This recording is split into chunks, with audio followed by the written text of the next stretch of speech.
Con el ejemplo 3 podemos hacer lo mismo, graficar con una tabla de valores, nada más que ahora van a tener que tener cuidado de que la x, qué valor le van a dar a x, que no sea 0 ni ningún valor negativo.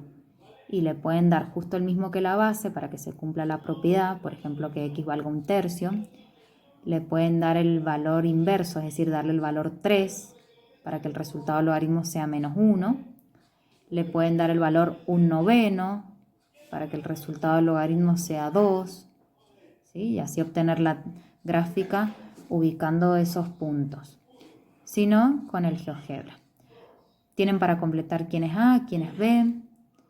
El dominio está relacionado con esta X, es decir, esta X no puede ser cualquier número real, sino que tiene una condición. Entonces ahí fíjense bien cómo va a ser el dominio. La imagen es los valores que voy a obtener al resolver este logaritmo, que no hay ninguna condición con respecto al resultado. Entonces es muy parecido a como nos fueron quedando los ejemplos anteriores. En este caso tampoco hay ordenada al origen, porque la gráfica no corta el eje Y, lo podemos ver ahí. Ceros o raíces, si corta el eje X, la gráfica acá tiene una escala de 2 en 2, pero se ve claramente que está entre medio del 0 y el 2, entonces podemos asegurar que es el 1. Es estrictamente, ahora fíjense que si miro de izquierda a derecha, va a ser estrictamente decreciente. Y la asíntota vertical la tienen marcada acá con línea de puntos, pero está relacionado con lo que hablábamos recién de X, porque la asíntota al ser vertical ahora tengo que ver en X la gráfica donde se aproxima, a qué valor de X se aproxima esa gráfica. Bueno, con el ejemplo 4, y a todo esto el ejemplo 3 sería incompleto porque fíjense que la X, el argumento, no está sumado ni restado a ningún otro número. Entonces es muy parecido al ejemplo 1 que hicimos. En el ejemplo 4 ya sería completo porque el argumento sí está sumado a un número. Si ustedes hacen la tabla de valores, van a tener que pensar muy bien qué valor darle a esta X para que sumado a 1 nunca me dé ni 0 ni ningún valor negativo. Mirando el análisis, tengan en cuenta el dominio, es decir, qué valores de X no puedo tomar. Por ejemplo, ¿qué pasa si a X le doy el valor -1? Y esto me va a quedar 0, ya no puedo resolver el logaritmo. Por ejemplo, tampoco le voy a poder dar el valor -2, porque -2 más 1 me va a quedar negativo y el argumento no puede ser negativo. Entonces esas condiciones o restricciones con respecto a X me hacen dar cuenta cómo va a ser el dominio. La imagen es lo que venimos hablando en los otros ejemplos, yo creo que ya se han dado cuenta esto de la imagen. La ordenada al origen, que hasta entonces en las otras funciones no habíamos tenido ordenada al origen, esta función sí, porque sería el punto por el cual la gráfica corta el eje Y, y podemos ver claramente que lo corta en 0. Y los ceros o raíces también, porque si la ordenada al origen es 0, sí o sí los ceros o raíces tienen que ser 0. Por lo que el número 0 es un punto en común, tanto para X como para Y. Sería estrictamente decreciente. Y bueno, la asíntota es lo que hablábamos recién con respecto a X. Entonces, si han tenido bien en claro estos 4 ejemplos, ya podemos sacar varias conclusiones. Yo acá les he puesto en una misma gráfica, es decir, en un mismo plano cartesiano, estos 4 ejemplos juntos para que puedan ver las diferencias que hay entre uno y otro.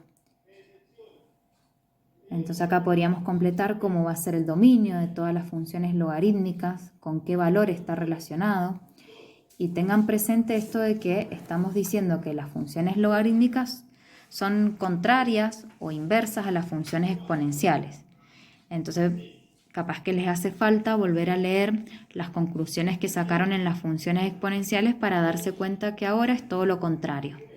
En las funciones exponenciales habíamos dicho que el dominio siempre era desde menos infinito hasta infinito, o todos los reales.